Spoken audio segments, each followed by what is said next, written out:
Welcome to the Winged Wheel Podcast. Here to talk all things hockey are your hosts, Brad Crisco, Ryan Hanna, and Evan Lobsinger.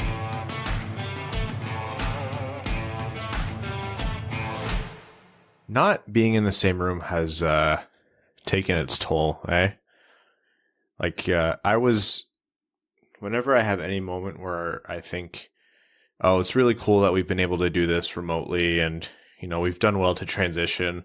I also realized that I went from being dressed like a normal human being to, before even hitting record, on my second beer. And I am going to be honest with you guys, I'm in my silk Christmas reindeer boxers right now. I don't have pants on.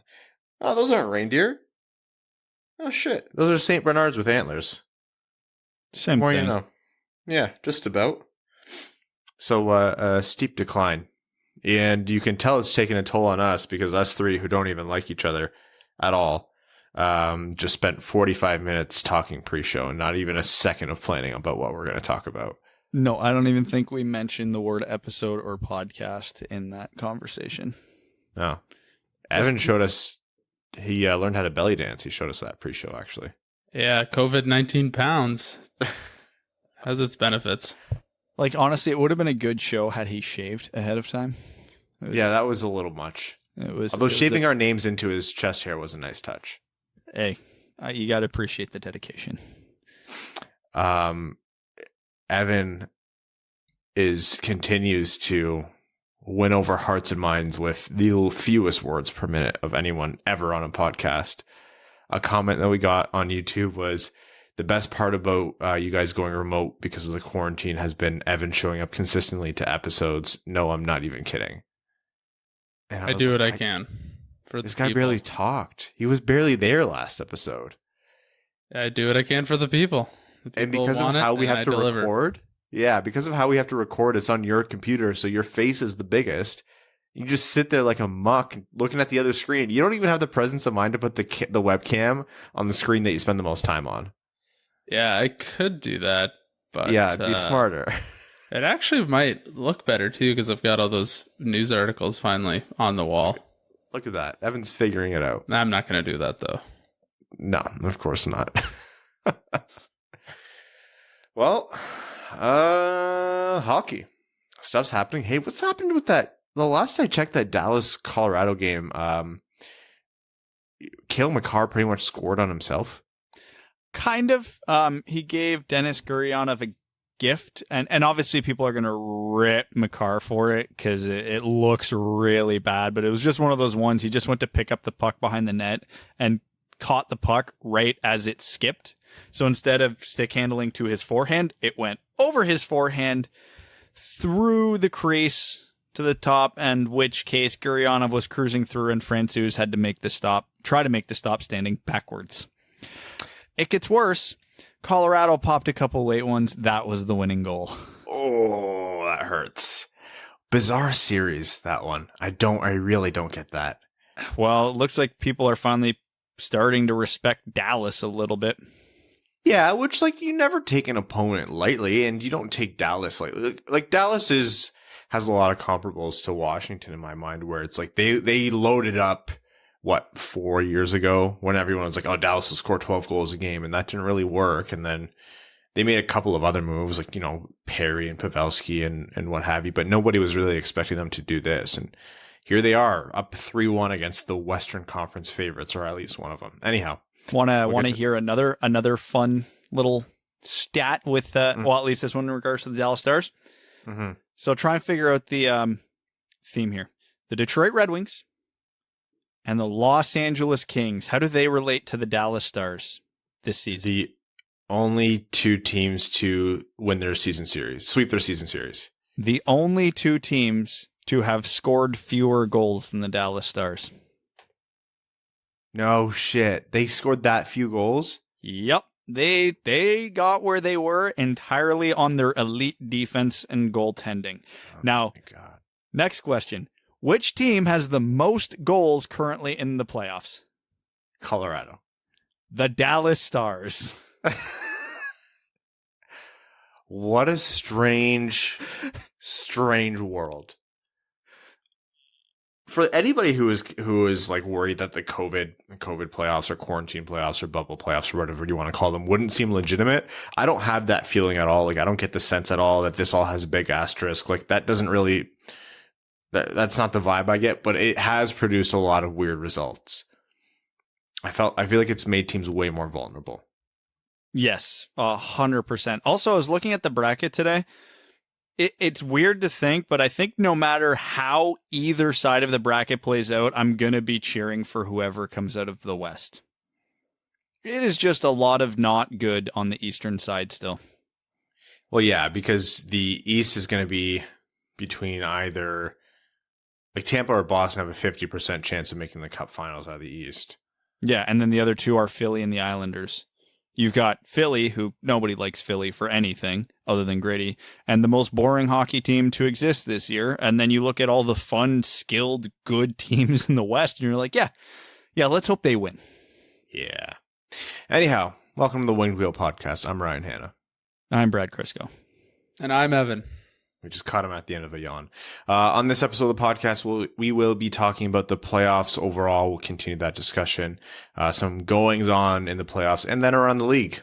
Some more news regarding potential hires, movement around the league, trades maybe, who knows. We'll talk a little bit about the Red Wings and then get into our double prospect profile this week. We have Helge, Grans, and Mysak. Mysak? It's Czech, so I would assume Mysak, but I don't know anything. At least it's not his brother Lick. Yeah, it's no relation to Lick Mysak. Before getting into overtime. Okay, so the playoffs. It is a little bit of a funny time, like I mentioned. The Islanders are currently up over first seed.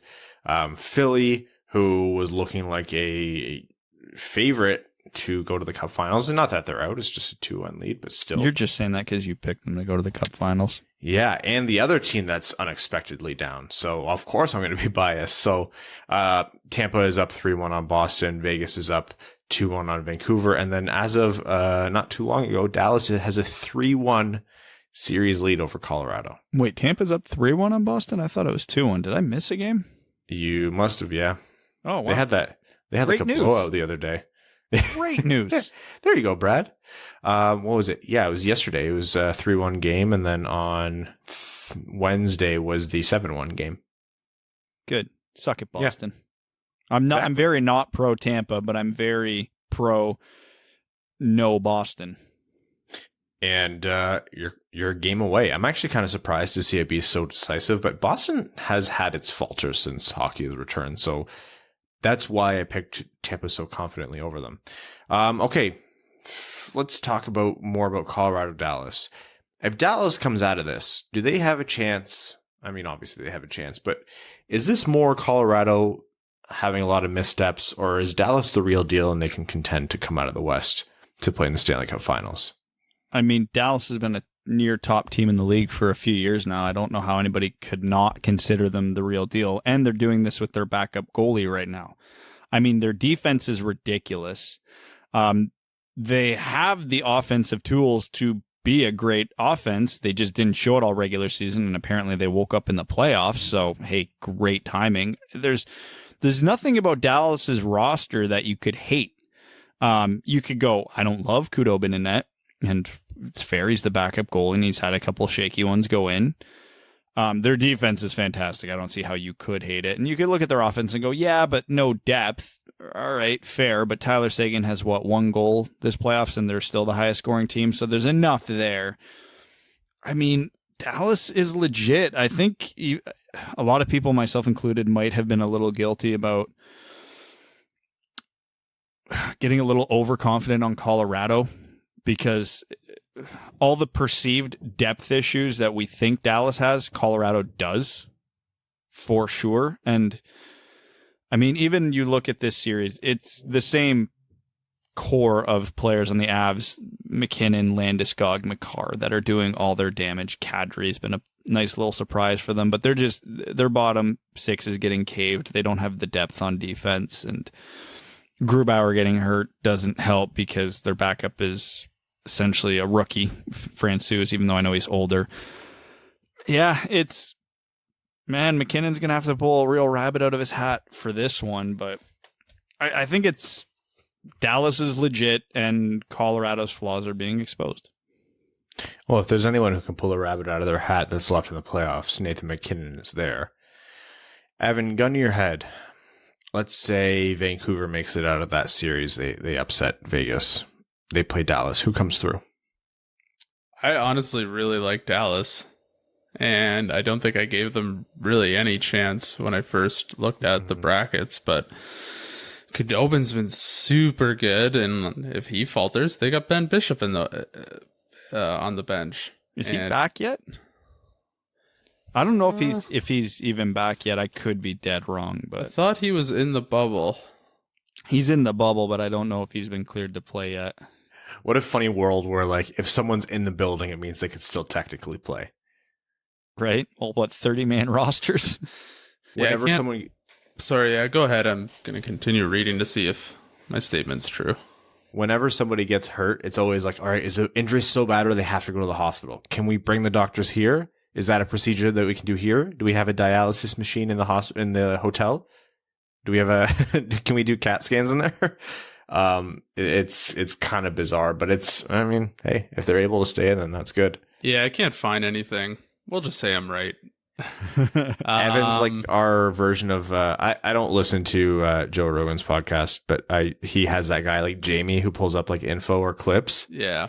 Evan's our person, but he never tells us the info or the clips. He just looks it up for himself. Yeah, I can't they said Ben Bishop's been on the ice, but I can't see. Well, I guess I could, pull up the game minutes from the game that just happened. Yeah, that's kind of what I'm trying to look up right now to see if they list the backup goalie on the roster on the website. Of course they don't. I just looked it up. They didn't have it. Anyway, but Heiskanen's, I think, today set a franchise record for points as a defenseman in the playoffs. I think Pavelski's like second in playoff scoring out of everybody. Heiskanen, 16 points, is it, so far? Yeah. Like, legit Conn Smythe favorite if Dallas wins. Like, actually, if Dallas wins the cup, I don't see how, at this point, Heiskanen isn't the Conn Smythe winner. All right, because recency bias is strong, even though Makar would have been given the edge over Heiskanen 90% of the time before this conversation. Redraft, obviously, it's not going to be Hischier or Nolan. Who goes first, Heiskanen or Makar? How do you even pick? Yes, the answer is just yes. Yeah. Try to take both if you can. I'm still going to go Makar because I think he's still got more room to grow. I think at this. What am I saying? Stupid. No, he's not younger, but he's in his first year, right? Heiskanen, this is his third season. Second or third season. Either way, I think Makar is still, as scary as it is, got another step to his game.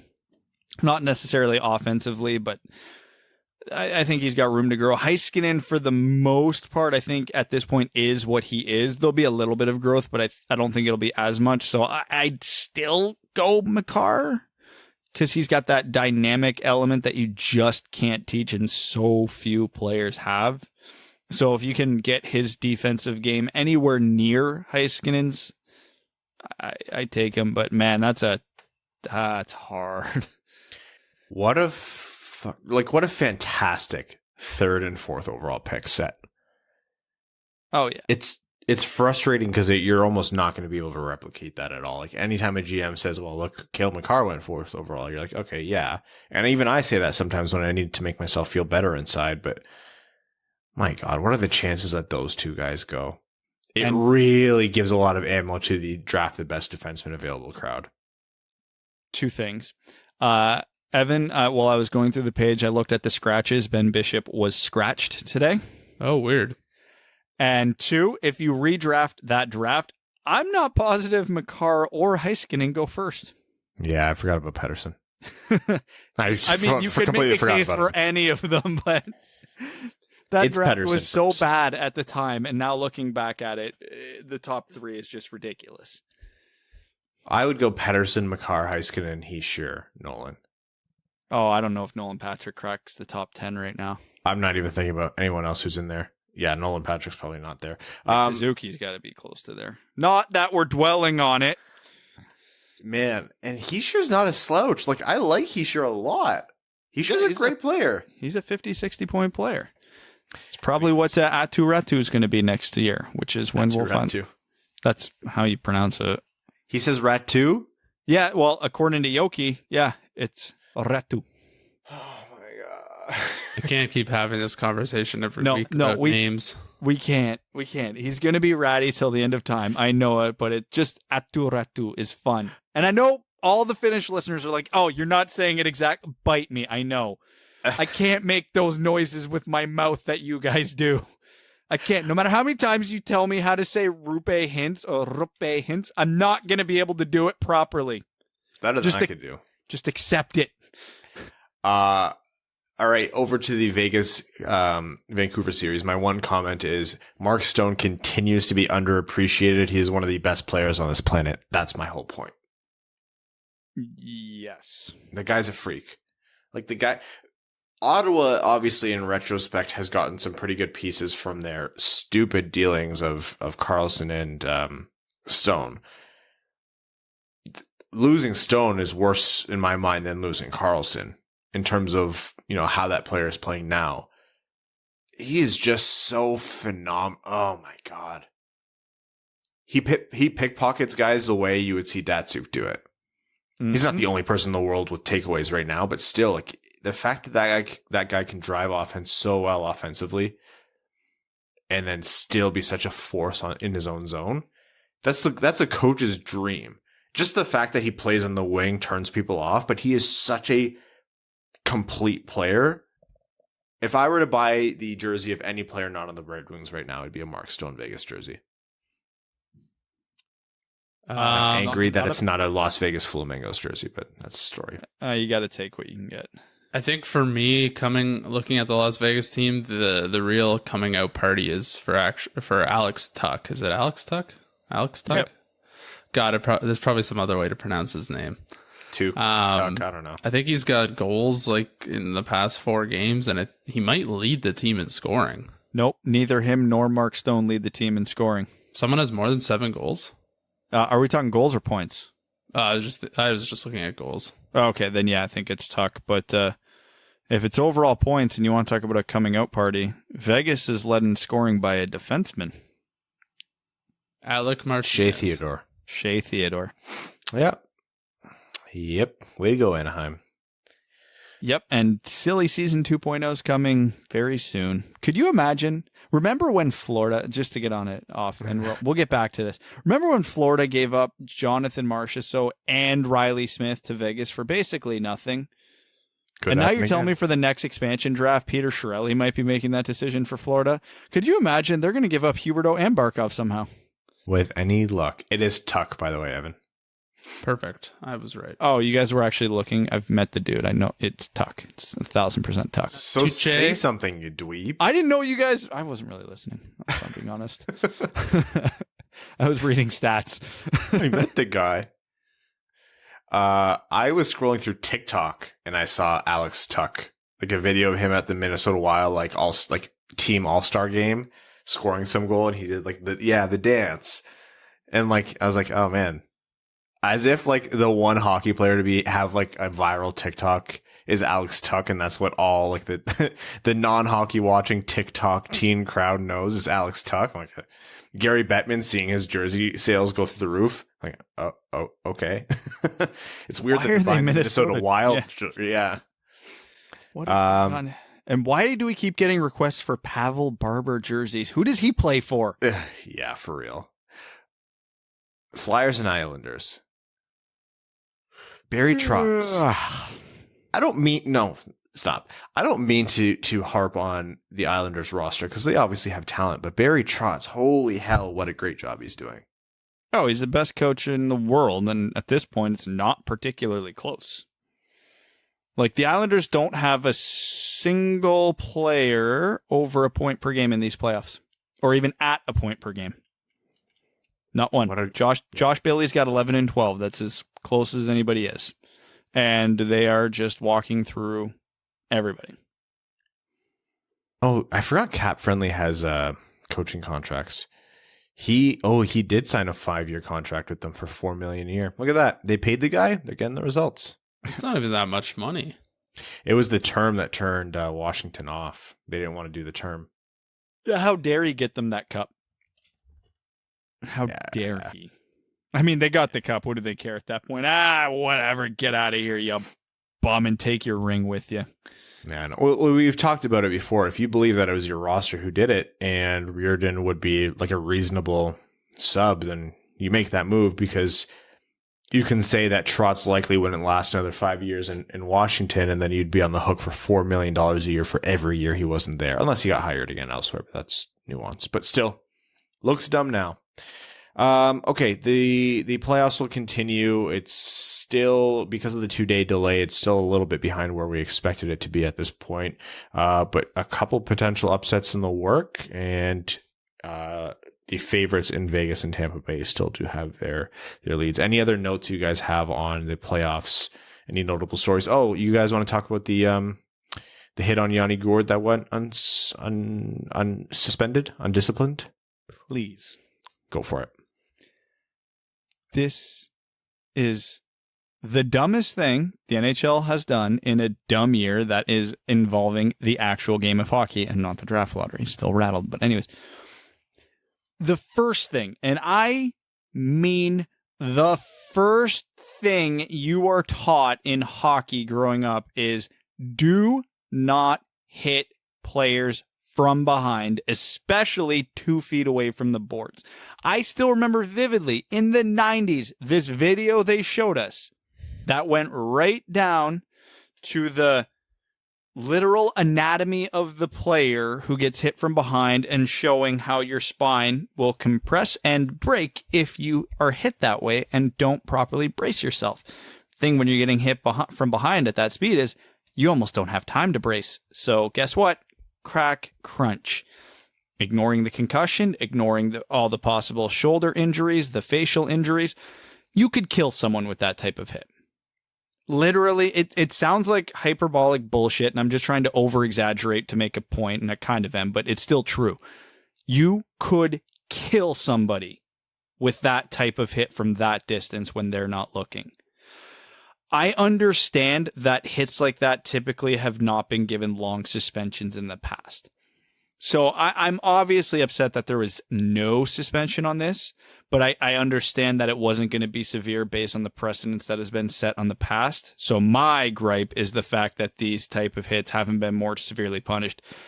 The most mundane of these types of hits should start at 5 games. Start. Anything that is even more predatory, anything that's more flagrant, extreme, has to be in the double digits. Like, I've seen a lot of Boston fans joking around that Nick Ritchie having to go in the lineup's actually a worse punishment for them, so I guess we'll take some solace in that. But it's the NHL, the current iteration of the NHL Department of Player Safety is by far the worst crew they've ever had in a series of truly awful crews. Like, this is staggering. A hit.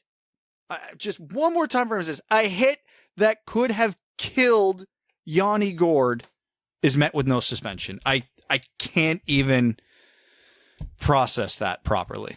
The justification that was used was time from release of the puck to being hit was, they said 0.6 seconds. I actually think that was a little light. I looked at it a lot. I don't know how they got 0.6, but whatever they use.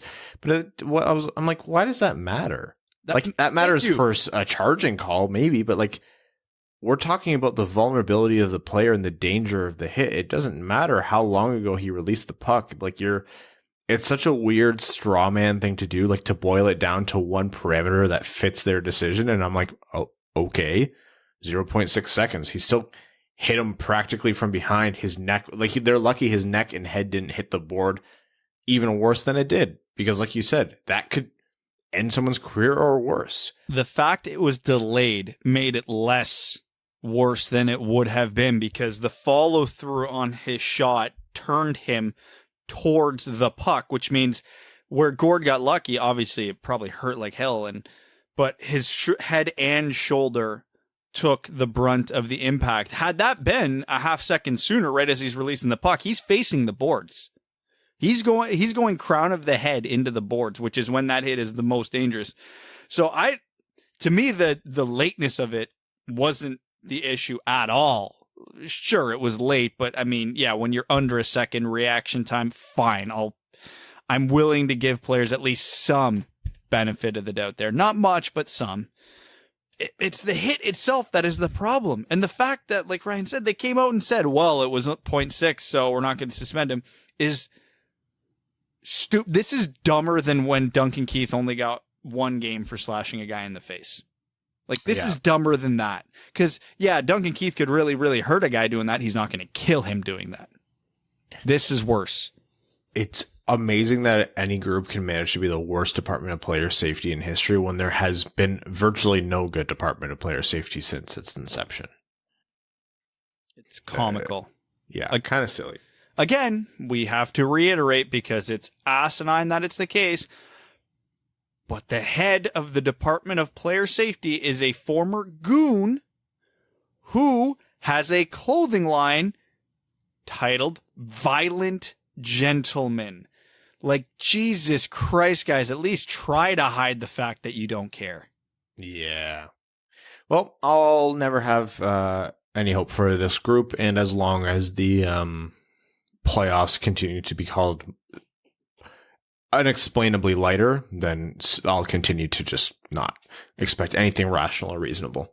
But it'll give us fun stuff to yell at. I'm going to move us along to some Red Wings stuff. There hasn't been a ton of news, but I do want to have kind of a discussion. I don't want to talk about these players themselves. We have their their prospect profiles mapped out as to when we're going to do them. But I do want to talk about the philosophy of drafting the best possible player at that spot, or being satisfied with just having at least not a bust, someone reasonable. So I ran 2 polls over the past couple of days just because I was, bored and I wanted to see what the fan base thought. I said, question for Wings fans, which of the following 2 draft prospects do you believe has the higher overall ceiling? So not talking about completeness of game or likelihood to pan out or anything like that. Who just has the higher absolute ceiling in your mind? How about both of you guys answer? Between who, sorry?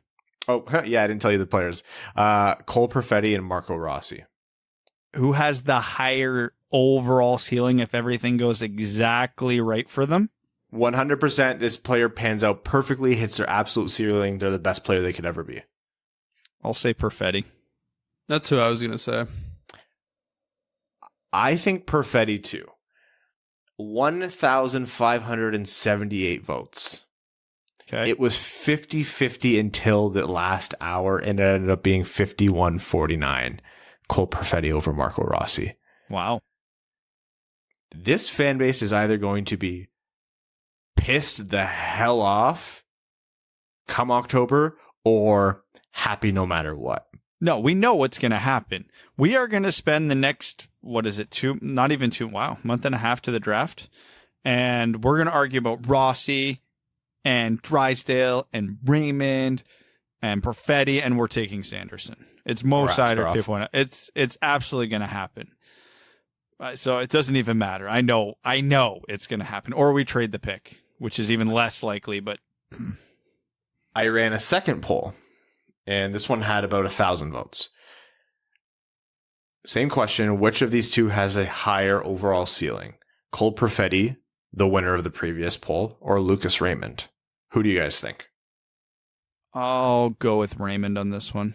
It was was it the same question? Same question, yeah. And who are the 2? Perfetti and Raymond. I don't really...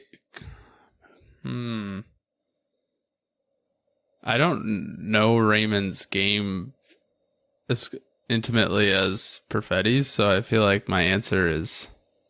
skewed? Yeah. I'll just say Perfetti, I guess. Here's the thing. And we're going to save this discussion for another time, but very high level here. I think the world of Lucas Raymond, and I think he's my preferred pick at this point. It is subject to change, and I guarantee you it will change. It's just the way this goes.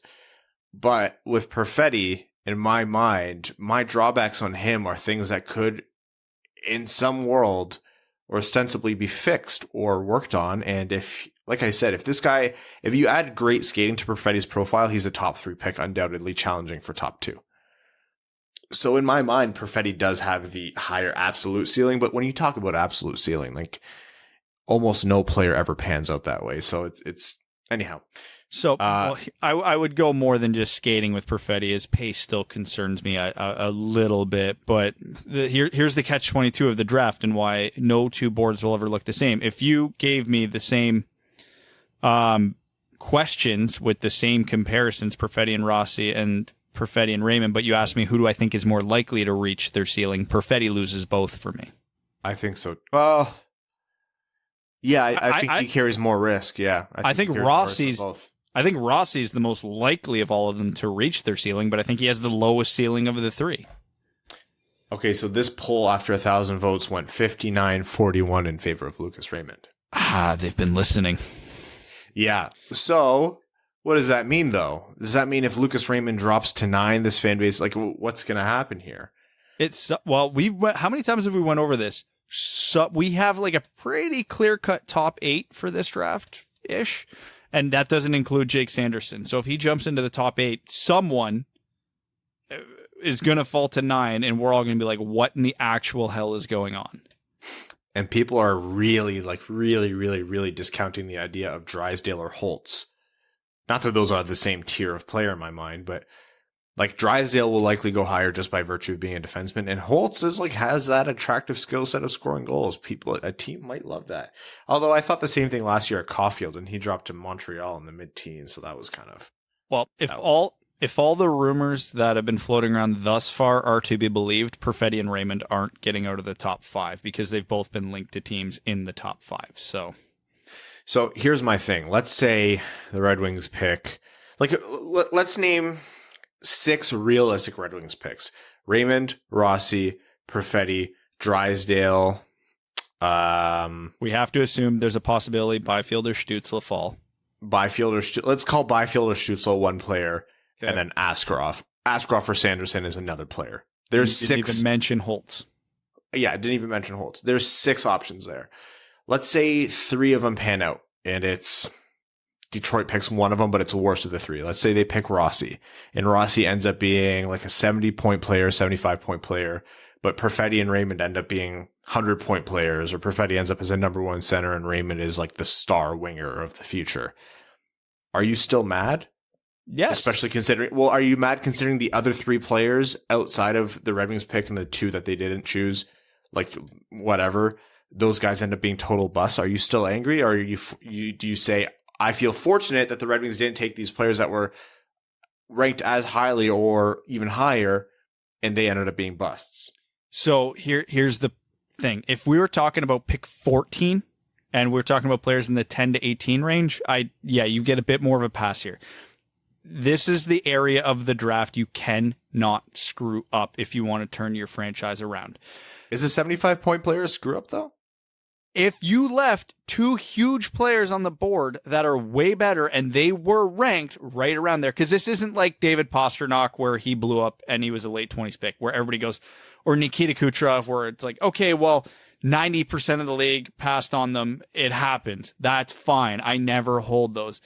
But if you pick like Nolan Patrick and then the next 3 picks are Heiskanen, Makar, Pettersson, you effed up. There's no way around it. Even if you But everyone had Nolan Patrick there, though. Everyone had Nolan Patrick second. It doesn't matter. We, as talking heads, don't matter. Rumor was Detroit was one of 2 teams in the NHL who had Elias Pettersson number 1 on their list that year. Good. I am glad to hear that, because you put your own list together, and when you are this high in the draft and your team is this bad, you do not have the room to be wrong right now. If you get in the top 5 enough, well, okay, great. Then you're just going to get quality out of sheer quantity. But I really hope that we're not having this conversation every year for the next 5 years. You want to get out of this funk, you have to get it right. And talking heads be damned. Our opinions, our rankings don't matter. We do not matter. They don't have to go by the consensus. If they're sitting on their chair right now in their offices and going, Jesus Christ, Yaroslav Askarov is going to be the best goalie in the league, and that's not a debate in our minds, they have to take him. And if they pass on him and he turns out to be Carey Price 2.0, they screwed up. Like, there's levels of anger. Like, if there's 3 out of the top 10 that hit and we got the worst of the 3, I'm not going to be like flipping tables, setting fire to our scouting department. But at the same time, I'm going to be like, yeah, no, you made a good pick, but you didn't make the best pick. And when you're this bad, you need to make the best pick when you're in the top 5. So you wouldn't even be satisfied with the second best pick?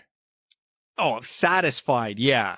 But I'll never be fully happy with it. I'll love the player. And again, I try to detach contracts and picks and all this stuff from the player because it's never the player's fault. So you always have to remember that. So it's not like every time Michael Rasmussen scores a goal, I'm going to be like, but he could have been Nick Suzuki. No, we have him now. He's our player. It doesn't matter if we drafted him 9th overall or in the 7th round. He's our player. Great.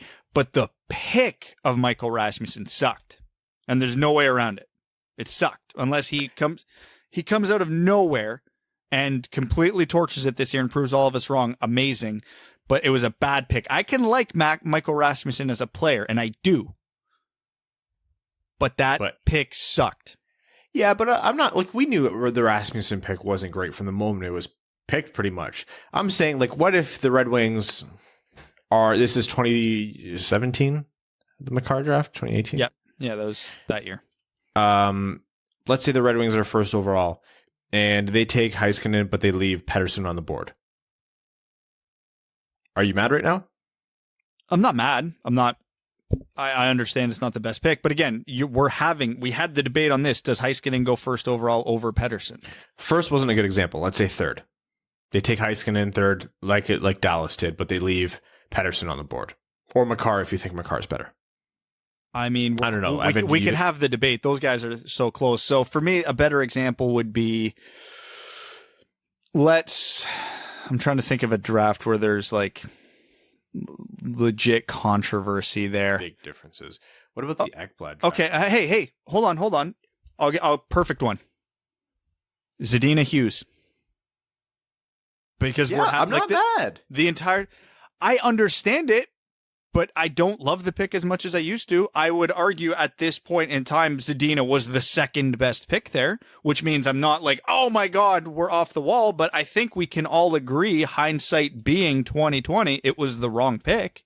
Of course, but that's going to happen so much with the uncertainty in drafts. Like, of course he uses the better pick right now. Like, and that's probably going to persist in the future, but I can't possibly...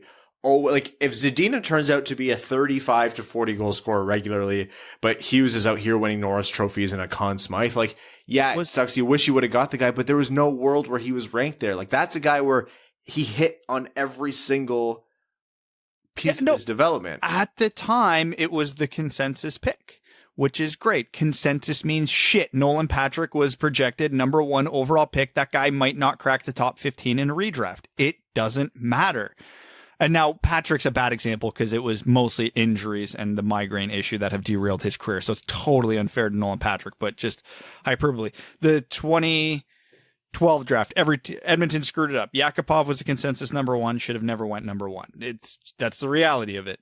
This is not at least you tried and you did all right business. It's no, your whole job is to scout. You're the director of scouting. You're a regional scout. Your whole job is to project these players. I understand it's a hard job. I understand that there is a ton of guesswork in it and nobody's ever going to be perfect. But your job is to get it right. So every time you don't get it right, you have to look back and go, okay, why did we miss this? And understand it for the future to get it right. Now, again, I love Filip Zadina. I've got a very good gut feeling that in 3 to 5 years, he's going to be my favorite Red Wing if we don't draft Lucas Raymond. I'll probably buy a Zadina jersey. Gonna love him. But objectively, it was the wrong pick. But on degrees of anger, there's only going to be 1 degree there for me, from Hughes to Zadina. That's minimum anger. You're barely... That's minimum. That's like, Hughes is good, but we're still happy. Like, I'll take that though. That's my normal level of anger, just being out in the world. but there are degrees of anger to this. To kind of circle back to your original question, if we draft, let's say, Lucas Raymond at 4, if there's 3 or 4 players in that top 10 behind him that turn out to be better than him, oh, we're going to be very angry, no matter how good Lucas Raymond is, because you passed up on 5 better players. If we draft Lucas Raymond and Marco Rossi goes 5th, and Rossi is the only player drafted behind Raymond to be better than him, okay, it's Zadina Hughes again. Yeah, that would have been nice, but we're happy. We're mostly happy, but we're always going to have that lingering in the back of our head. Yeah, but what if? So there is a scale here. And again, my scale of forgiveness gets like harder when you're in the top 5. Again, the further down you draft, the more lenient you get, because there's so much more guesswork there, and et cetera, et cetera, et cetera. But man, the guys in the top 10 and the top 5 especially, you should know everything about these players and who they are to this point. There should be no questions about who they are as players. The only thing you're doing is now projecting. Where are they in their development? That is the only conversations that you should be having at this point. And again, if you get it wrong, there could be a ton of reasons why you did, and they might all be understandable. It doesn't matter. You got it wrong. You're rebuilding. This is the single most important thing to the rebuild. You can sign whatever bad contracts you want, or trade for whatever bad contracts you want to get more picks. You can tank all you want to get higher picks, but if you're not making the right picks, it's all for naught. So pretty much the takeaway here is, yeah, sure, we might be wrong, but we're allowed to be hypocrites because we're not paid by the league to do this. Exactly. Who are we? What do our opinions affect? Nothing. Nothing. Our biggest claim to fame is that we're Evan's friends. Yeah, honestly. If my predictions in the playoffs are anything, we don't know shit. So we had a full year of watching these teams and we still don't know shit, but we don't matter. If we say Lucas Raymond should be the pick for the Red Wings and the dude never plays a game in the NHL, it doesn't matter. We're not getting paid to make these decisions. We're some just stupid pod jockeys trying to guess what our favorite team should do. We're not getting paid for it, and our opinions affect the Red Wings in exactly no ways. And also, we have far less time and far less resources to form these opinions. So that is the big difference here. Again, whoever the director of European scouting is for the Red Wings should have watched every last minute of Lucas Raymond play hockey this year. I've seen maybe 10 Lucas Raymond games in the last 6 months. So yeah, there's a lot of room to change my opinion if I was able to watch his other 60 games this year. And on that note, let's give you our opinions on the following prospects in our the continuation of our NHL Draft prospect profile series. Now's a good time to pivot because we're obviously going to have a ton of conversations, of course, about Perfetti versus Rossi versus Raymond versus everyone else in the coming 2 months. And 1 month. As we have determined, we will piss off half our listeners no matter what side we take. Yes. So the first of the 2 prospect profiles we'll be doing is Helge Grans. Brad, take it away. Big right-handed shooting offensive defenseman. Were you big on the anti-Tuomisto pick last year? If you are, oh, have I got a second-round target for you? All kidding aside, but not really. Grans is a better skater. Don't love his offensive instincts as much. They're good, not great, but honestly, if you want to kind of get my feel for who Helge Grans is, Tuomisto would be my best comparison from the last draft. Yeah, I like Helge Grans. Like, he has a good toolkit. Like, he's a big guy, but that doesn't hamper him in how he moves, like you mentioned. I think he has good offensive sense. Like, I think he's a very smart defenseman, which is good. Sometimes you run into offensive defensemen who don't really have a good mind for the game. They just have, I don't want to say that. Like, you have to have some kind of offensive instinct, but they rely on kind of raw tools that don't exactly translate up into the NHL. But with Helge Grans, I do get the impression that he's a pretty smart hockey player. And so that's what makes him attractive to me. I don't think he would be my favorite pick for Detroit at 32 because, like you mentioned, Brad, Tuomisto was picked last year. Not that they're stacked on defense, but Wait, which direction does he shoot? I have him listed. I don't have his handedness listed. Righty. Yeah. I don't know if he even makes it to pick 32, but I don't know if that's who I want Detroit's pick to be. But I think there's a lot of potential there. You have a big guy who has good offensive abilities playing on the back end, who can skate, is not hampered by the way he moves, and seems to have a lot of room to grow. Like, he seems to be a pretty raw player. That's an attractive pick for a lot of teams, and I think he has a good chance of jumping up into the first round. He's the type of defenseman I have a hard time seeing him slip to Detroit at 32 just because his raw tools are so intriguing, man. Like 6 foot, what is he? 6 foot, whatever defenseman that shoot right with great offensive instincts don't come along often. No, so that alone is rare. Detroit's one of the very few teams where you look at their system and see this plethora of young right-handed defensemen and go, oh, great. We're the exception to that norm. So, and again, he skates well. His defensive game leaves a lot to be desired. But again, most organizations go, but we can fix him. Especially when you see those tools, right? So Grans is intriguing. Love the toolkit. Absolutely love it. Again, people tend to be higher on his offensive IQ than I am. It's good, but not to the levels that everybody else is ranking it at. But yeah, if I'm wrong on that and he's develops a defensive game, like, he's a no doubt first rounder, but because there are questions there, he could go anywhere from, in my mind, 20 to 45. Yeah, he wouldn't be my first choice as a project defenseman to pull in the first round. There's a couple of guys I would take before him, but I would not scoff at a team taking him in the late teens, early 20s. That's about right. Okay. Prospect profile number 2, Jan Mysak, out of from the Hamilton Bulldogs in the OHL, plays center. Tale as old as time at this point, Brad.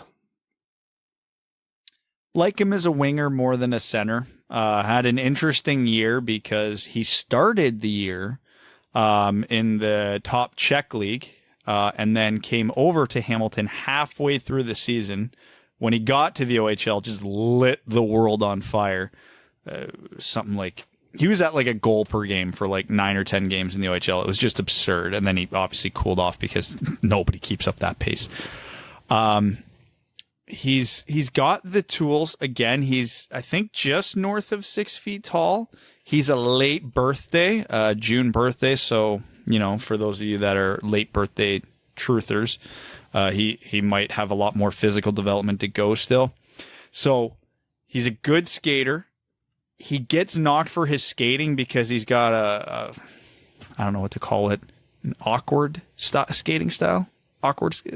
But I tend to not hold that against people because I'm in the same boat.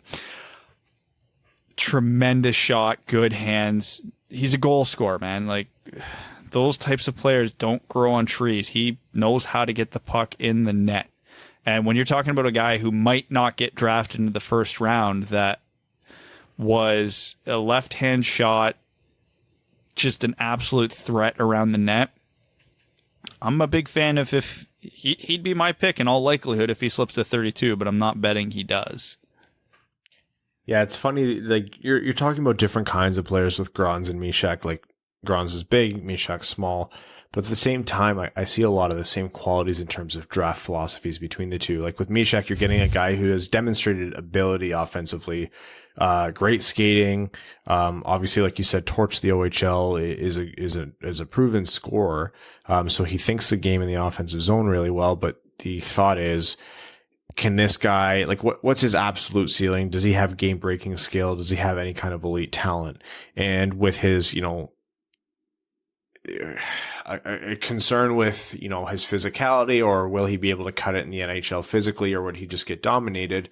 It's a little bit of a project, but it's a project with a lot of high upside in case it pans out. So same kind of philosophy in my mind. And for the same reason, I do think, Mysak probably will go in the first round. I don't know if he's my favorite pick for Detroit at 32. I've been hot and cold on him. I don't know if, Evan, you have a different read, but I see a guy who succeeded in the system that he was in the OHL, and probably, if he works hard and gets picked by the right team and develops in the right way, can produce at the NHL level. I just don't know if it's like a bona fide top 6 role. Yeah, I think if he's sitting there at 32, he'd be intriguing enough for the Red Wings to take, and I'd be happy with it. It looks like he has a pretty solid 200-foot game already at the OHL level, and he's played in a men's league, so I'm not overly concerned with his potential. I think he could easily be a top 6 forward in the NHL. So if he's sitting in there at 32, I'd be quite happy with that pick. I don't see him being the go-to guy on a line in the NHL. Not that they're the same player. I see him filling like a Robbie Fabry role. Man, is he going to love playing with Franz Nielsen? Oh, hell yeah. Another fast player that Franz Nielsen can slow down. That's great. And Franz Nielsen will be here long enough to get Mysak's first game as a Red Wing, which will be 10 years from now. But yeah, if everything goes well for Mysak, I could see him settling in onto a second line role, first or second power play unit. He's good enough he could play on a first power play unit, which is always a possibility, depending what the options are, because he's probably best suited to the bump or left half wall. And obviously the left half wall for Detroit, or the right half wall, I should say, for Detroit for the next 10 years is locked up with Mantha and Zadina. But he's got enough pace and skill in his game. He could play the bumper role. But yeah, he'd be that guy that slots in on the second line. A good complementary player. You get him a centerman who can, drive play, get him the puck, and you tell him to just kind of settle in the goal scoring areas in the offensive zone. And if he puts up like 20 a year, you're happy. Yeah, definitely. It's same as Grans. Like, doesn't matter how I feel about Grans versus Mysak. I think you're taking almost similar risks with them. So if and when a team does take him in the first round, as I think we all think he's likely to go, at least as of like end of August right now, can't really chide that team for doing it unless there's someone amazing they left on the board. But still, and you know what? A lot of the analytics community is really, really hot on Mysak. Like, a lot of people really do think the world of him and think that his potential could be elite and that he does have way more upside than he's given credit for. It's that catch-22, because you look at his numbers in Hamilton and in the Czech Pro League this year. He was about 0.3 points per game in the Czech men's league, which isn't ideal. But it's good. It's better than nothing. Let's not forget when we drafted Filip Hronek, he had 4 assists in 40 games in that same league. So, always up for some room for growth. And when he got to the OHL, he started hot, but he finished just over a point per game. And you compare that to the Perfettis and the Byfields and the Rossis of the world who are over 2 points per game. And you go, yeah, he's nowhere in their realm. So I don't know I don't think his upside is elite. I really don't. Because you could say, yeah, the transition to the OHL, of course his production is going to be lower. He's getting used to a new league. Well, most of his production came right when he came over, so I don't think transition was an issue for him at all. But again, that's not necessarily a knock on him. If you're drafting a guy in the late first round, early second round, and he's a he's a second or a third liner that puts up 40-ish points, that's a good pick. Mm-hmm. Like, you're not expecting to get an 80-point player in that range. So, again, you hope you hit the Kucherovs or the Braden Points or the David Pasternak's there, and every once in a while, one of those guys is going to turn out to be that guy.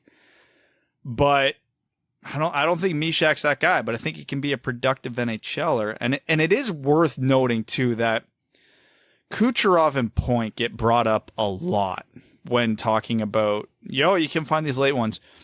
Braden Point was the top scoring WHL draft eligible player when he got drafted in the third round by like 20 points. To this day, I still have no idea why he went in the third round. In a redraft, not even knowing what he did in the NHL, just with how drafting philosophies have changed, he's a top 15 pick beyond a shadow of a doubt. Same thing with Kucherov. If he wasn't Russian, he's a first round pick, because he torched every international tournament he played. He set scoring records. I think it was at the U18s. Like, these are not guys that came out of nowhere. It was back, not that it was that far back, but it was just teams were hung up on stupid things.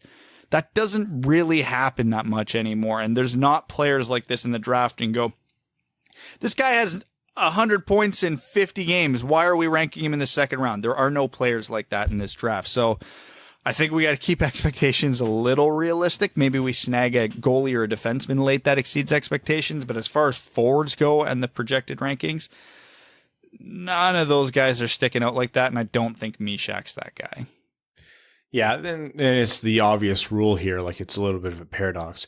Oh, any one of those players can turn into the first round guy, like, or the Kucherov, like that fourth round or third round pick could turn into a Kucherov or a Point.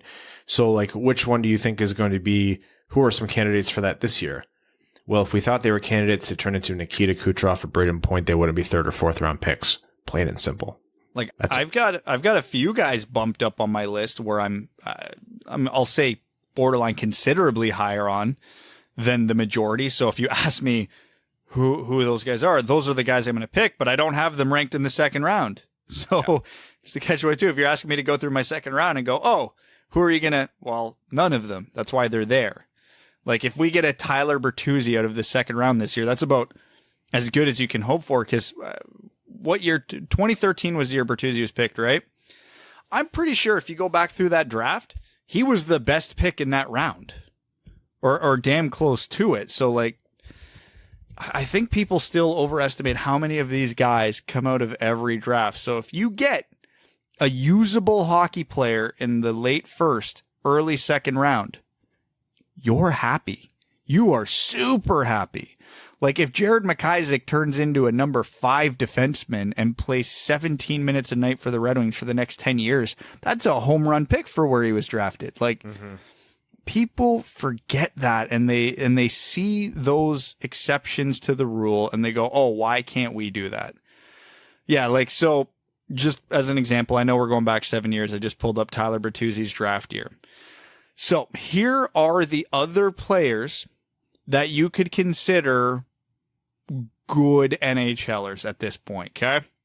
In the second round that year, JT Compher, Robert Hagg, Tristan Jarry.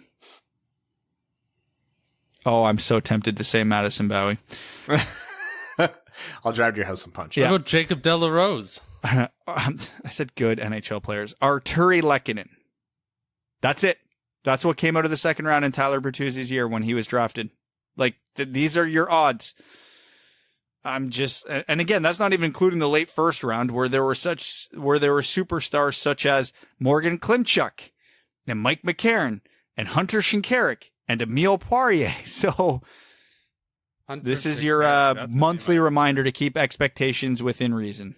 Yeah, I haven't heard Hunter Shinkarik's name in a long time. All right. I'm going to move us along to overtime now. We're going to start off with our Winged Wheel Podcast Patreon supporters. Just a quick note, guys. Obviously, the world's in a little bit of a crazy place, so we know it's not easy to support right now. So for those of you who have had to stop, or, we've got a ton of messages from people who are saying, like, we want to, but just not right now. Totally understand. But for those of you who can and do support the Winged Wheel Podcast on Patreon, I'm not good enough at words, and definitely Brad isn't, and Evan is, but he just chooses not to grace you with his eloquence day in and day out. But seriously, we cannot articulate enough how much it means to us. So thank you, all of you, and for those of you who choose to support the show that way, you're the reason the show goes on and grows and gets better, or at least more entertaining for you, depending on how you want to measure it. So thank you. And with that, we're going to start with our Patreon comments, who our Patreon supporters get their comments read out on air as our way of saying thank you again. Denny OD says, hey guys, sorry, this is going to be kind of a downer comment, but this is important. PSA to all of those over the age of 35, please go to get a colonoscopy. People are dying earlier and earlier from colon cancer, and early detection can save your life. It's always been a 45 to 50-year-old thing to do, but now it seems you should get it even earlier than that. Chadwick Boseman was diagnosed at 39 and died at the age of 43. Local radio host here in Metro Detroit area, Jamie Samuelson, was diagnosed at 47 and died at 48 and leaving 3 kids behind. He was active and ate well, but cancer still got him. Both these deaths occurred this month, and they've really hit me hard. I obviously didn't know them personally, but as I creep closer to those ages, and my parents are past those ages, it's made me realize that I need to do things I want to do before it's too late. Not acting as if death is imminent, but planning those trips and making time to see family because you just don't know what can happen. So again, if you're over the age of 35, please schedule your colonoscopy today. It could save your life. Denny, don't apologize for that comment. It's an incredibly important message, so thank you for sharing that. And obviously mourning the terrible losses of both Chadwick Boseman and Jamie Samuelson. Fuck cancer is all I can say. Alex Ott says, Brad and Ryan, what's better? Sniping a wrist shot, top titties, or sending a perfect sauce to your teammate for the goal? Oh, I never had a good shot, so sending a perfect sauce to your teammate was always beauty for me. Top titty all day. And for Evan, he has a question for you. What's better, driving a 350 green or chipping in from 50 yards? Oh, drive for show, baby. I had one hit the cart path the other day, and it was like, I don't hit the ball that far, but it was well over 300 yards thanks to the cart path, and it was just serious BDE after that. Didn't someone on the tour this year like crank one over 4 because it hit the cart path and just kept going? Bryson has done it a few times, but he's a big meat stick and no one likes him, so. Dude, I play one round of golf and my hips feel like I just birthed a child. Like, I cannot handle that. Like, I was explaining to Mel for the 5th time, the poor woman lives with me. I feel really bad. But playing hockey, your hips don't move mechanically that way. You don't shift your hips left and right like that while keeping your feet planted shoulder width. But in golf, it's like, hey, all these natural motions, screw them. We're going to destroy your body. So it blows my mind that people play this game till they're old. I might be talking out my ass here. Well, I'm definitely talking out my ass here, and Evan might correct me. But if it's that bad, your swing mechanics might just suck. Shut up, Brad. They do suck, and we all know that. Although it's better that your hips are sore than like your arms or your shoulders, because that means then you're definitely swinging with the smaller muscles. What do I do bicep curls in the squat rack for then? It doesn't help. It's just when it's a hot day and you just tent the sleeves up a little bit more. Let the patrons know what you got under there. That's what it's for. I will say I made my first ever par. I mean, that's more because I putt like a maniac than anything. Yeah. Oh, yeah, that's good. Pars are hard. Disco Sludge says, hey boys, been a fan of the show for a while and have been lightly cyberbullying Ryan and Brad on Twitter. Figured it was time to become a patron. Disco Sludge, thank you so much for your support, and always feel free to level up the bullying on Brad specifically. Quick about me and humble brag. I'm from Traverse City, pronounced Travers, Michigan, and so I've been lucky enough to go to a few training camps up here. The first one I went to as a kid was Zetterberg's rookie year, and Cronwall was still a prospect. Also, during the prospect tournament, I got to meet Craig Berube after the Blues won the cup. Berube or Berube? Berube. Yes. Berube, after the Blues won the cup at the bar I always go to, so that was cool. He is not friendly, FYI, and was watching rerun games of the playoffs he just played in on the TV, which seemed on brand. That's all. Thanks for making Good Wings content. Well, thank you for supporting Good Wings content.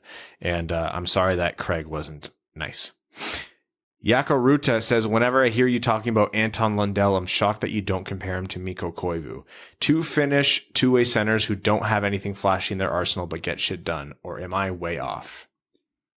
Yeah, I guess I undersell that Mikko Koivu actually did have an offensive game once upon a time, because I do think that Lundell can produce in the NHL, not to an elite level, but to a good level, and I don't ever remember Koivu for being an offensive generator, but I think that's just me selling him short, so that could be a good comparison.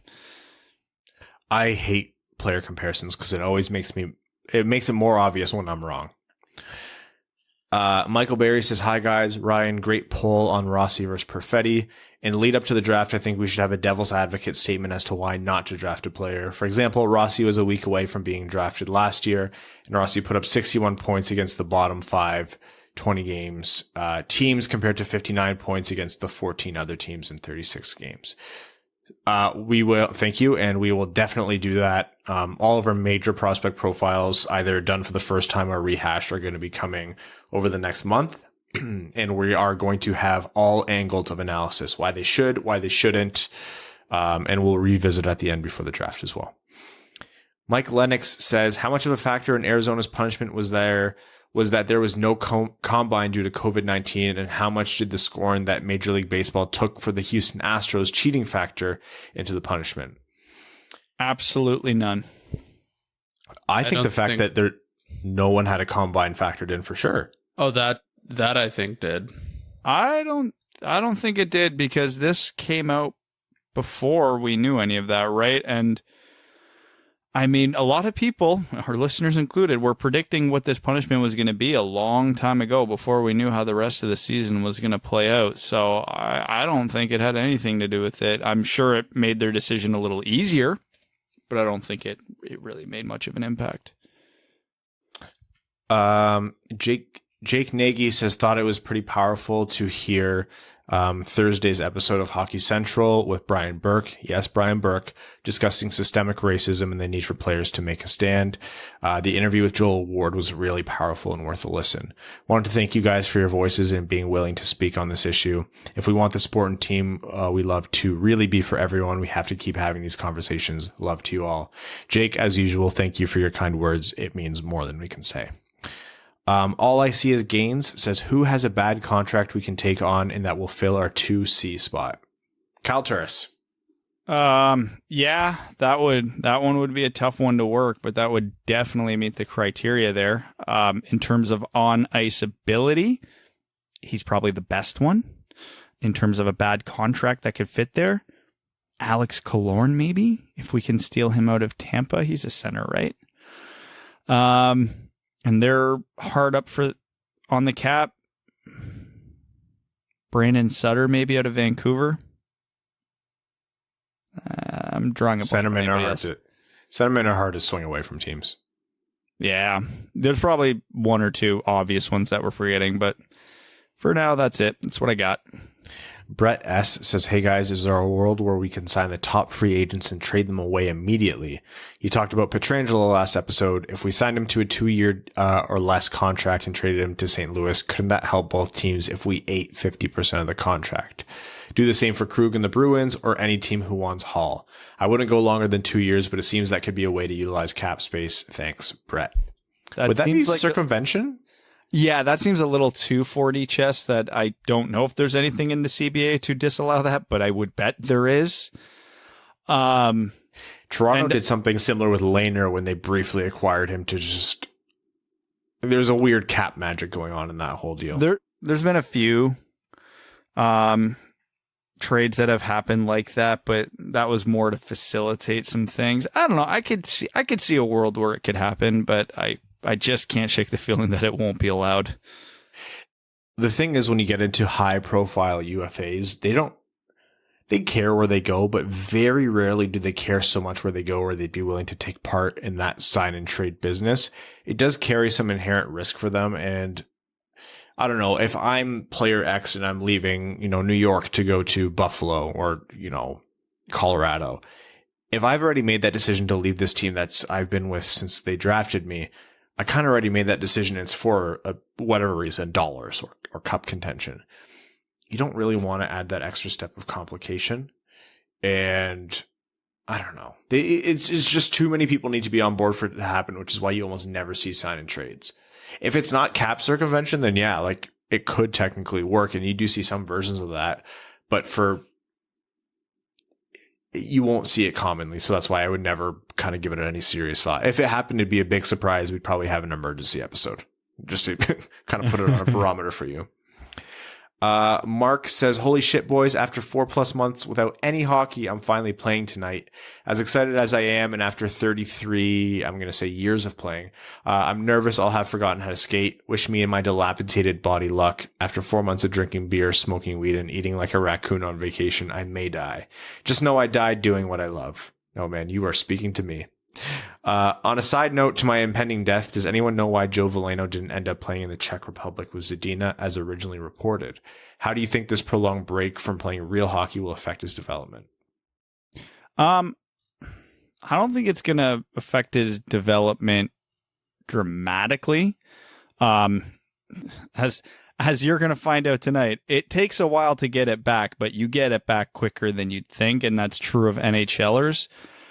And there's pluses to this in development, if you would, because again, like, they don't get game action, and there's nothing that can substitute for game action. But all these guys are doing an absolute ton of strengthening and skill work right now. So these guys are going to come back bigger, stronger, faster, with better shots and better hands. So again, not going to help sharpen you for game action, but I mean, just use myself as a dumb example. When the quarantine shut down, all I really had to do to entertain myself was the outdoors, and my work has a rapid shot thing. In 5 months of just shooting in rapid shot, my wrist shots come up 10 miles an hour. Part of that's due to rehab shoulder injury, but still, if I can do that, imagine what a guy like Veleno's doing, being out there daily. So it's good and bad. The other thing is, the reason he didn't go over seems to be that there's a lot of complications with both European laws and Canadian quarantine laws, and it probably just got a little bit messy there.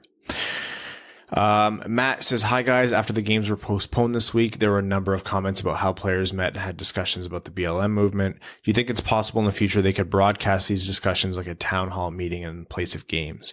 My assumption is the players wouldn't want to be misquoted or risk any PR nightmares while they're trying to learn, but I feel like it would draw a lot of interest as opposed to just a night with no hockey on TV.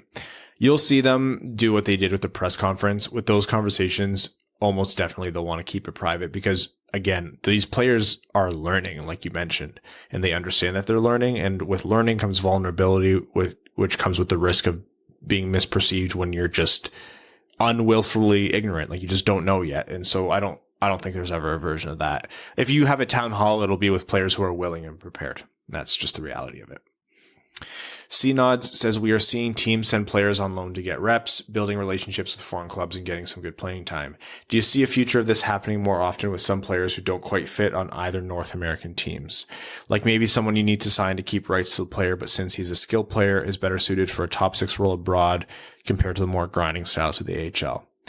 Yes and no. You definitely still see it right now where they let him go to Europe, but at the same time, if you have a player who's poised to be a top 6 player for your NHL team, you do need them familiar with the North American game, and that is a pretty substantial thing. So I don't think we'll see it too much more than we see now for that reason. But yeah, there's always a chance of making more connections and teams being more willing to let a player who's just not working out of the AHL right now, but they don't want to give up on them completely, go. It's happened before. It might happen more now. It won't be dramatic, though. Joseph Fournier says, hey there, fellas. Anyone play Final Fantasy VII Remake? Do you play, Evan? Nope. I haven't played any Final Fantasy. I kind of want to. Highly recommended if you haven't yet, even the original. It's been a pleasant distraction from the current atrocities of the world while hockey is not on. Evan, first of all, 69. Nice. Second, I know you said don't read the comments, but I read the comments, and holy hell, the horror. Stay fresh cheese bags. Yes. Do not do it, but my God. Yeah. 2020 sucks sweaty balls says, so this year continues to suck. I need a new weed guy. And I stopped watching hockey after the Caps were eliminated. What are good ways to spend your time nowadays? And with Probert gone, who is the best enforcer still alive? Domi, Kocher, Williams, or some other? Keep calm and don't forget to have a colonoscopy after 35. Tiger Williams is the all-time leader in penalty minutes in the NHL, so it's hard to pick anybody other than him. Domi was a mean person to fight, though. Is Link Gates still alive? That dude was a maniac. Sure. Ogie Oglethorpe. Goldie Goldthorpe. He's got to still be kicking around somewhere, right? I seen an article. Someone did an update on him 4 years ago. He's batshit crazy. Love it. Time for some more questions from Reddit and Twitter before wrapping up. Holy moly, what a goalie says. Age 18. Bure, Lafreniere, Correa, and Forsberg are all available at number 4 overall. Who do you take? I'd hate myself if I didn't take Bure.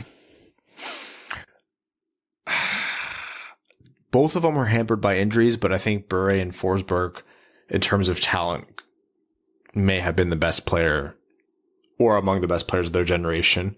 And if they played full careers, they'd be among the best of all time. Yep. I'll go Forsberg just because I'm more familiar, but I can't criticize Brad for saying Bure. I will still, to this day, argue Bure is a top 5 goal scorer of all time. What is the most asset-wise that you would give up for this hypothetical to take place? Christ. Wow. I wouldn't. Anyone on the Red Wings can go for Peter Forsberg or Pavel Bure. Yes, literally any of them.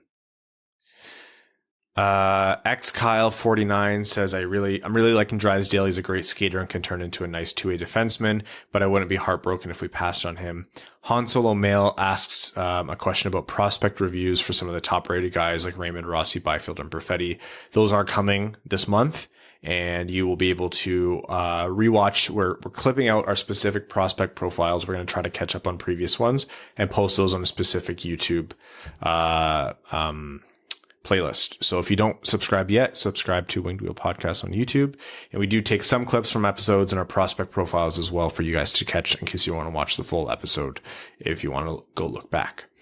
And a Twitter question from Jesse Jib says, who is the safest bet to be on the Red Wings long term? I want a current jersey, but I have the worst luck. I bought Madonna's when he signed and finally got Datsuk. Then he retired. My Zetterberg was good for 2 seasons. Safest bet. Larkin. He's on a lengthy contract right now. He's from Michigan, loves the team loves him.